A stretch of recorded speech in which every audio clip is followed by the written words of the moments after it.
السلام علیکم۔ آج کا ٹاپک بہت امپورٹنٹ ہے کہ ہم آج تک انگریزی کیوں نہیں سیکھ پائے۔ کیا یہ کوئی بہت مشکل زبان ہے، یا اس کی ووکیبلری بڑی ٹف ہے جو ہمارے برین کا حصہ نہیں بن پا رہی ہوتی، یا اس کے ٹرانسلیشن میتھڈز بڑے ڈیفیکلٹ ہیں جن کو ہم انڈرسٹینڈ نہیں کر پا رہے ہوتے، یا اس کے اوپر پیسہ بہت زیادہ لگتا ہے جسے ہم خرچ نہیں کر پا رہے ہوتے۔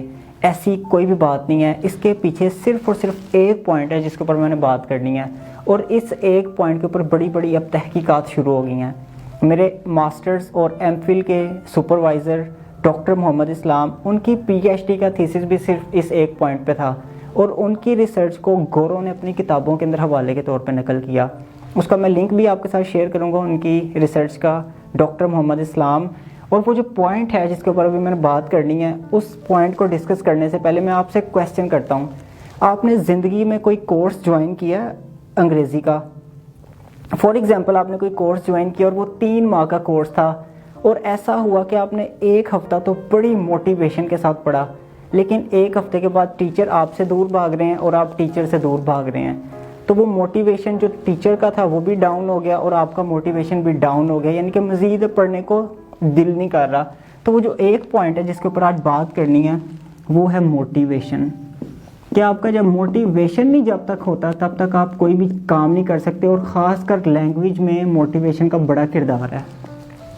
اب موٹیویشن کو برقرار کیسے رکھ سکتے ہیں، اس کو سب سے پہلے ہم نے دونوں پرسپیکٹیو میں دیکھنا ہے، ٹیچر کے پرسپیکٹیو میں بھی اور اسٹوڈنٹ کے پرسپیکٹیو میں بھی۔ Teacher and student. اب ٹیچر کیسے اپنا اسٹوڈنٹ کو موٹیویٹ کر سکتا ہے؟ مثال کے طور پہ ایک ٹیچر کلاس میں آتا ہے، وہ آتی بچوں کو کہتا ہے جی چلیں جی تا ہے تی ہے آتا ہے، یہ آتا ہے وہ آتا ہے، تو بچے بور ہو جاتے ہیں ڈیلی گرامر سے۔ اب ایک ٹیچر آتا ہے کلاس روم میں، آتے ہی وہ کہتا ہے یہ مووی میں لگانے لگاؤں، ان موویز کے سینز کو ہم دیکھیں گے، اس کے بعد ان سینز کے اوپر ہم خود سے کنسٹرکٹ کریں گے اپنے سین کلاس روم میں۔ یہاں پہ بچوں کا موٹیویشن بوسٹ کر جاتا ہے، کہتے ہیں جی وہ زبردست ہونے لگا ہے، یہ ایکٹیویٹی ہونے لگی ہے کلاس میں۔ تو ابھی انگریز بھی جو اس موٹیویشن کو بوسٹ کرنے کے لیے جس چیز پہ فوکس کر رہے ہیں وہ کر رہے ہیں activity based learning. Activity based learning, جب تک آپ کلاس روم میں ایکٹیویٹی نہیں کرواتے اسٹوڈنٹ کا موٹیویشن بوسٹ نہیں کر سکتا۔ وہ ڈیلی اس کا دل کرے گا چھٹی کر لوں، اگر اس کو وہی روایتی طریقہ کار پرانے کتابوں کے بیچ الجھایا جائے گا تو وہ اس کا موٹیویشن دور چلا جائے گا۔ اب انگریزی کی اتنی موٹی موٹی کتابیں پڑھانے سے بہتر ہے کہ اس کو لینگویج کو ایکچوئل وے میں پریکٹیکلی اگر سکھا دیا جائے تو ہمیں موٹیویشن میں یہ پتہ چلا کہ جو لینگویج ہے اس کو اگر ہم پریکٹیکلی سکھائیں تو موٹیویشن بچے کا ٹھیک رہے گا، کیونکہ لینگویج کو ہم 2 طرح سے سکھا سکتے ہیں۔ اس کو ایز اے سبجیکٹ بھی سکھا سکتے ہیں۔ ایز اے سبجیکٹ کیا ہے جی C S S P M S کے پیپر دینے ہیں تو چلیں جی اب بڑی مشکل ٹف گرامر ہو رہی ہے، لیکن اس میں بھی ہمیں پریکٹس کرنی پڑے گی، ایکسٹریم لیول کی پریکٹس کرنی پڑے گی، تو اس کو ہم ایز اے سبجیکٹ کر رہے ہوتے ہیں، اس میں بھی پریکٹس کی ہوتی ہے۔ لیکن جب ہم اسے ایز اے ٹول پڑھ رہے ہوتے ہیں تو ایز اے ٹول میں ہم کلاس روم میں پوری کی پوری اسپیکنگ کر رہے ہوتے ہیں، ڈائلاگز لکھ رہے ہوتے ہیں، گپ شپ کر رہے ہوتے ہیں، ڈرامہ کنسٹرکٹ کر رہے ہوتے ہیں، سین کنسٹرکٹ کر رہے ہوتے ہیں، خود سے کریٹیو سٹوریاں لکھوا رہے ہوتے ہیں بچوں سے، تو بچے خود خوش ہوتے ہیں پھر اس طرح کی ایکٹیویٹیز کر کے۔ تو اس میں پہلا کام یہ کر سکتے ہیں ٹیچر کے ایکٹیویٹی بیسڈ لرننگ کو اپنے ٹیچنگ میتھڈ میں ایڈ کر دے گا۔ اور دوسرا کام جو ٹیچر نے کرنا ہے وہ یہ رکھنا ہے کہ ٹیچنگ میتھڈس کو ایزی رکھنا ہے، کہ how to deliver that content. اگر کنٹینٹ ڈیلیور کرنا آ گیا ٹیچر کو تو اسٹوڈنٹ کا موٹیویشن آٹومیٹیکلی بوسٹ رہے گا۔ یہ میں پوائنٹس یہاں پہ لکھ رہا ہوں randomly, how to deliver the content, یعنی کہ in other words teaching methods کو انہوں نے کیا کرنا ہے، ایزی رکھنا ہے، ایزی ٹیچنگ میتھڈس۔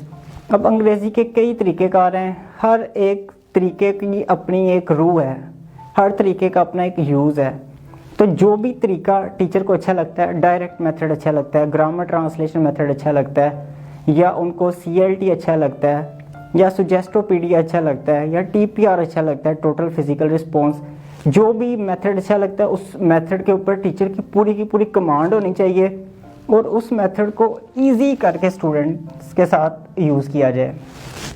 اب دوسری طرف آ جاتے ہیں اسٹوڈنٹس. اسٹوڈنٹ لیول پہ موٹیویشن کیسے ہوگی کہ ٹیچر جتنا بھی پڑھا رہے ہیں اس کو میکسیمم لیول تک اسٹوڈنٹ اس کی پریکٹس کرے گھر جا کے. اگر میں اپنی اگزامپل لوں تو میں جب لینگویج سیکھ رہا تھا میں اس کی بہت زیادہ پریکٹس کرتا تھا, حتیٰ کہ مجھے وہ ڈائلاگز یاد ہو گئے تھے. آئلٹس کے ڈائلاگ ہیں, Did you win? Yes, finally. But my opponent was very strong. اس طرح کر کے میں ڈائلاگز یاد کر رہا ہوں, اس کی نقل کر رہا ہوں, ایک ایک ڈائلاگ کو ایک ایک دن کاپی کرتے رہنا. تو when did you learn to play? When I was a child, my grandfather taught me the moves. اور میں یہ بار بار اس کی ریپیٹیشن کر رہا ہوں, اس کو یاد کر رہا ہوں. تو وہ ایکسنٹ کو کاپی کرنا, اس چیز کو دیکھنا, یہ بڑی امپورٹنٹ چیز ہے اسٹوڈنٹ لیول پہ. دوسرا پھر ریٹن پریکٹس میں اکثر اسٹوڈنٹس کو دیکھا ہے کہ انہوں نے رجسٹروں کے رجسٹر بھر دیے پریکٹس کر کر کے. جو میں مطلب ایک فارمولا دیتا ہوں اس پہ ہزار سینٹینسز لکھ دیتے ہیں. اس کا مطلب کہ ان کا کوئی موٹیویشن ہے تو وہ سینٹینسز لکھ رہے ہیں نا. تو اب ان اسٹوڈنٹ کے لیول پہ یہ موٹیویشن ہے کہ اسٹوڈنٹ کو ایک تو ریگولر رہنا ہے, ٹیچر کو بھی ریگولر رہنا ہے, اسٹوڈنٹ کو اپنے حساب سے ریگولر رہنا ہے کہ جا کے اس کی پریکٹس کرے ڈیلی بیسس پہ.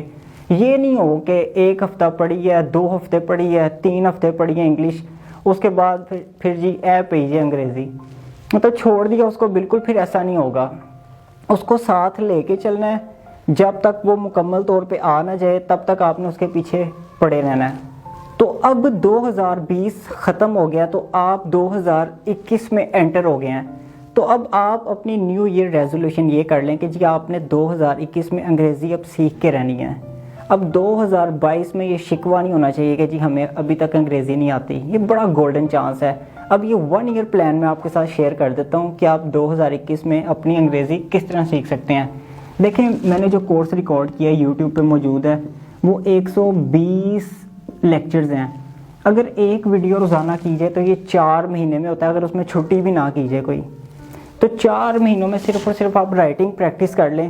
اس کے بعد پھر دوسرے دوست بنا کے ڈفرینٹ کنٹریز کے واٹس ایپ پہ, فیس بک پہ, ان کے ساتھ پھر آپ لگے رہیں. پھر جو تھوڑی بہت کانٹ چھانٹ ہوتی ہے وہ آپ کی چلتی رہے گی. ارلی جو 4 منتھس ہیں وہ آپ ضائع نہ کریں, بلکہ اس میں بھی میں آپ کو یہ ریکمینڈ کروں گا کہ آپ ہفتہ اتوار کی چھٹی کریں, اس میں چھوڑ دیں, کوئی بات نہیں, 2 دن آپ نہ پڑھیں, بلکہ اس کو 6 منتھس کا ٹارگٹ رکھ لیں کہ 6 منتھ میں آپ نے اپنے بیسک سٹرکچر پہ کام کرنا ہے. اس کے بعد پھر آپ اپنی اسپیکنگ کی طرف آ جائیں گے.